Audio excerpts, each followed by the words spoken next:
একদিন ছোট্ট ইউসুফ তার পিতার কাছে এসে একটি বিস্ময়কর স্বপ্নের কথা বললেন। তিনি বললেন, ওহে আমার পিতা, আমি স্বপ্নে দেখেছি 11টি তারা, সূর্য এবং চন্দ্র আমার সামনে সেজদা করছে।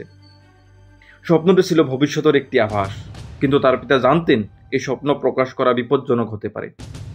ইয়াকুব আলাইহিসসালাম তার পুত্রকে বললেন, তোমার এই স্বপ্ন কাউকে বলো না, বিশেষত তোমার ভাইদের, কারণ তারা ঈর্ষান্বিত হয়ে তোমার বিরুদ্ধে ষড়যন্ত্র করতে পারে। তিনি তার অভিজ্ঞতা থেকে বুঝতে পেরেছিলেন ঈর্ষা এক ভয়ঙ্কর শক্তি, যা সম্পর্ক ধ্বংস করে দিতে পারে। অন্যদিকে ইউসুফের ভাইরা প্রতিদিন তাদের পিতার বিশেষ স্নেহ দেখে কষ্ট পেত। তারা বলতো, আমাদের বাবা শুধু ইউসুফ এবং তার ভাইকে ভালোবাসে, আমরা কি কিছুই নয়?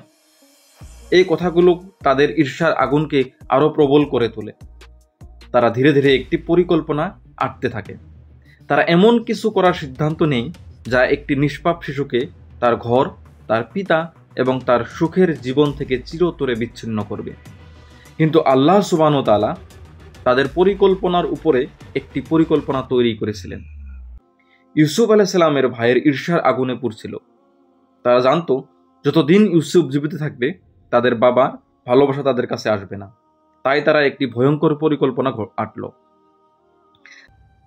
রাতের আধারে তারা ইউসুফকে একটি নির্জন স্থানে নিয়ে গেল। সেখানে তাকে কুয়ায় ফেলে দিল।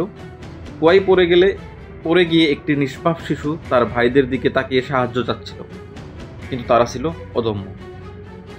তারা রাতে ফিরে এলো এবং একটি মিথ্যার গল্প বানালো। তারা বলল, হে পিতা, আমরা দৌড় প্রতিযোগিতায় ব্যস্ত ছিলাম আর ইউসুফকে আমাদের জিনিসপত্রের কাছে রেখে গিয়েছিলাম। সে সময় নেকড়ে এসে তাকে খেয়ে ফেলছে। আমরা যা বলছি আপনি বিশ্বাস করবেন না, যদিও আমরা সত্যবাদী। তারা ইউসুফের জামায় মিথ্যা রক্ত মেখে তা প্রমাণ হিসেবে দেখালো।